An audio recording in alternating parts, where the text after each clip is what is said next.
What's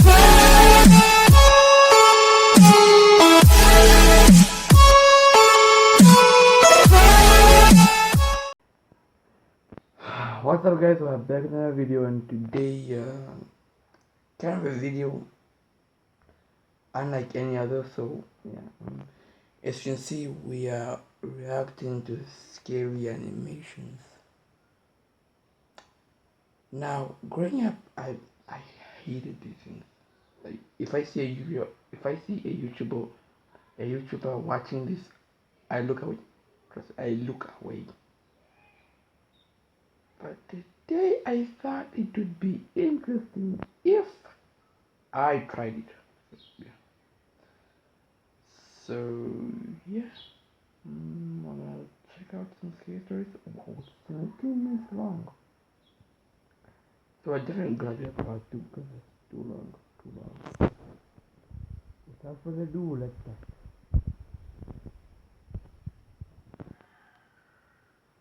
I stayed at home by myself.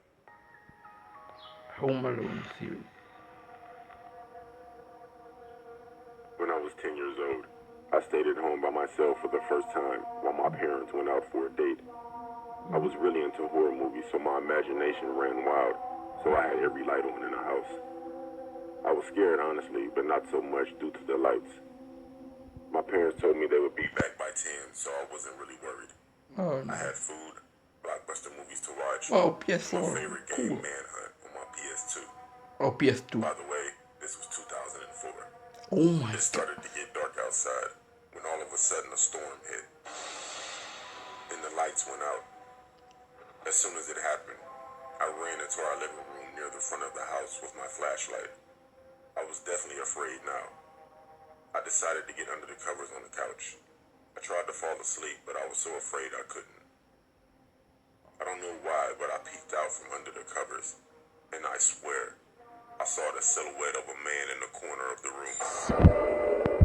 No. I feel like quitting. Oh my god. What is that?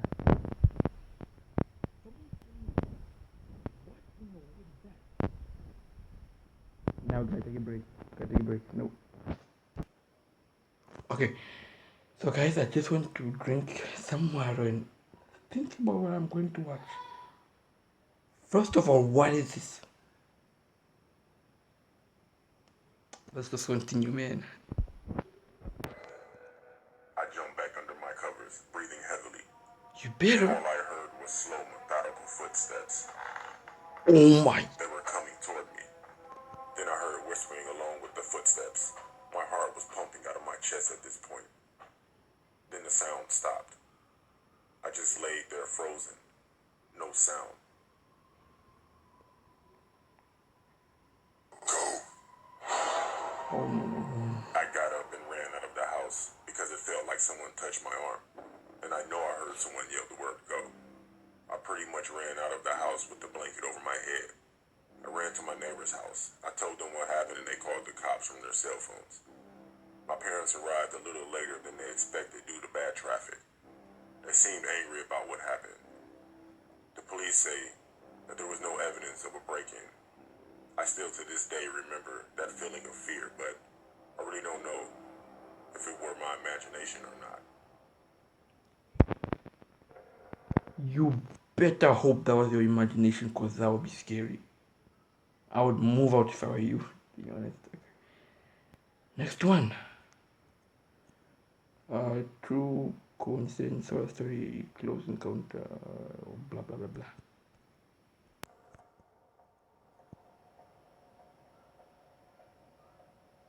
The first This one is a already story scared that me. didn't happen to me. It happened to my dad. It's not a scary story about a creepy encounter with someone or anything paranormal. It's more of a close call kind of story. Okay. Anyway, in Guy, you 2001, two already he look was working scary. for a big company, a good paying job. I'm not sure how long he worked there since I was 3 years old at the time. Okay. He got laid off on September 9th, 2001, 2 days before 9/11. On the morning of 9/11, he's still asleep and gets a call from my grandfather saying, "Those raghead terrorists, I'm going to kill all of them." What? He asked him why the hell he was yelling and cussing into the phone at 8 a.m. 8 My a.m. grandfather No, too tells him early. to turn on the TV and check out the news. Well, you know the rest. Two planes crashed into the World Trade Center. This part I actually remember seeing on TV. Of course, being 3 years old, I had no idea what was going on. Now here's some creepy stuff for the story. Oh no. After the towers collapsed, my dad gets a call from his boss. He asked him, "James, what the hell just happened?" There was a loud explosion, and everyone started freaking out. I'm still in the tower, and it's really dark in here. My dad tells him the towers are gone. They collapsed. I'm not really sure how their conversation went after this, but eventually his boss's phone cut off. He somehow survived the collapse by being trapped in an air bubble or something like that, I don't know. He got trapped under all the debris and was stuck in the air bubble. No idea how he got signal on his phone underneath all of that. His body was never found. Now the main reason I'm sharing this story is because a few years ago, my dad told me something that is chilling to think about. Right before he was laid off, he was scheduled to go to a meeting with his boss and some other people he worked with. The meeting took place on the 72nd floor of the North Tower. It was supposed to start exactly at 8 a.m. Coincidence or not, this is creepy.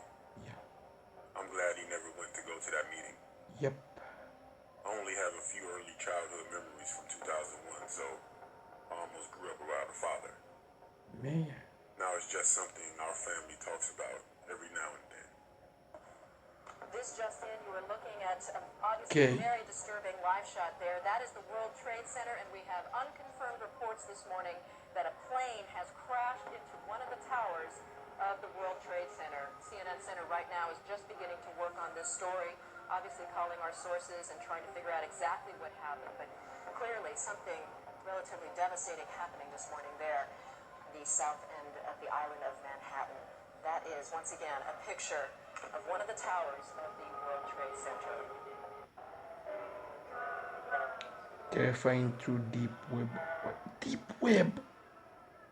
Oh no. I'm 26 years old, and this story happened about 5 months ago. I One night I understand. woke up at around 1 a.m. and I couldn't go back to sleep. Usually when this happens, I go on my laptop and I go on social media or I watch YouTube. Let me just tell you. You have no idea how much I want to quit doing this. It's too scary. I got pretty bored after a while, and then remember my friend telling me about the deep web, and even worse, the dark web. Why would I thought you it's the go to perfect the time deep to check it web? out. When I No one got got the there, deep web.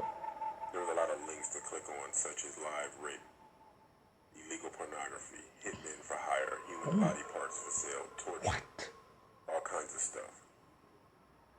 I clicked one link that said home invasion live stream.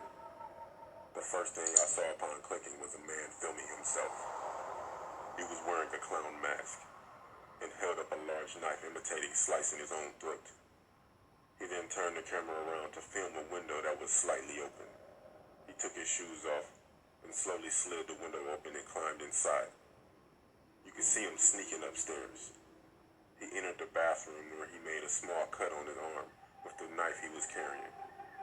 He got all the toothbrushes and rubbed them in his open wound and put them back how he found them. I didn't really feel comfortable watching this. But after seeing it, I was disgusted. I couldn't click away. I was too enticed by this and what he was doing, so I kept watching. He then Why? opened the door to a bedroom where a man and a woman were sleeping. He leaned over to the man, put his hands right next to his face, almost touching him. Then the same again with the blade that he was carrying. He pressed the knife right up to his throat, almost making contact. The masked man then went and stood right next to the woman on her side of the bed and stood there just staring at her, just watching her breathe as she slept. After just standing there, he pulled something out of his pocket and placed it next to the woman's pillow. I couldn't see what it was, but then he zoomed in. It was a note with the words, "I could have raped and killed your whole family," written on it. He then snuck out of the bedroom And I said out loud, "This guy is so fucked up." He paused, and he turned the camera on to himself and just stared at it. I thought, that's weird. It's like he heard me say that. He was still staring at the camera, in fact. It was like he was staring Don't at tell me. me he knows he's there. After a short pause, he carried on sneaking around downstairs and quietly climbed out the window. And the stream ended. At that point, I also had enough for one night and decided to try and sleep. You I won't never sleep. told anyone that I went on a deep web. And about 3 weeks after watching that live stream, I woke up one morning to see a note next to my pillow, and it read, "So who's fucked up now?" Yeah, I was scared, but I didn't tell anybody because it sounds Tell fake. someone.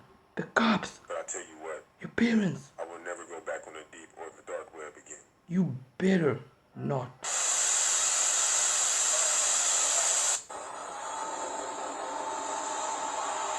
God, my heart is beating right now. This story happened to me on my first day of high school. I remember walking down my street in the morning toward the bus stop.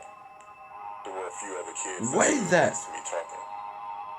There was also a man who definitely didn't belong at a high school bus stop. Yeah. He was tall, had a shaved head, a mustache, and a white tank top on. I thought he looked weird and out of place, but I really didn't give it a second thought. My first day of high school actually went fine. It was on the way home where it all went wrong. I got on the school bus, and as I was walking to find my seat, I saw the same man from this morning sat on the back of the bus. This time he was staring right at me. I didn't know then, and I still don't know now, how this guy even got on the bus in the first place. The house I lived in was one of the last. If I saw that guy on the bus staring at me, would you think I would really go in that bus? No. Oh, why would you stay there? Some people here are just dumb. Stop, so by the time my stop arrived, most of the kids have gotten off the bus, and the bus was empty. Wait, I could just feel that guy staring at me the whole is she saying it's only her and that guy? If it is, I'm sorry. Wait, I'm so sorry for you. bus ride home. Though I didn't dare to look behind me and check. Yeah. When my stop finally arrived, I got off and I started walking. And of course that creepy man got off and started following me. I started walking faster. And as I did, the man got faster. And that continued right down my street. The faster I walked, the faster he would. It got to the point where I needed to start running. So guys, my camera cut for some weird reason. So we can continue. We're already 10 minutes into it. So yeah, we're gonna make a part 2 later on. So peace. What an outro. What? Wait, oh.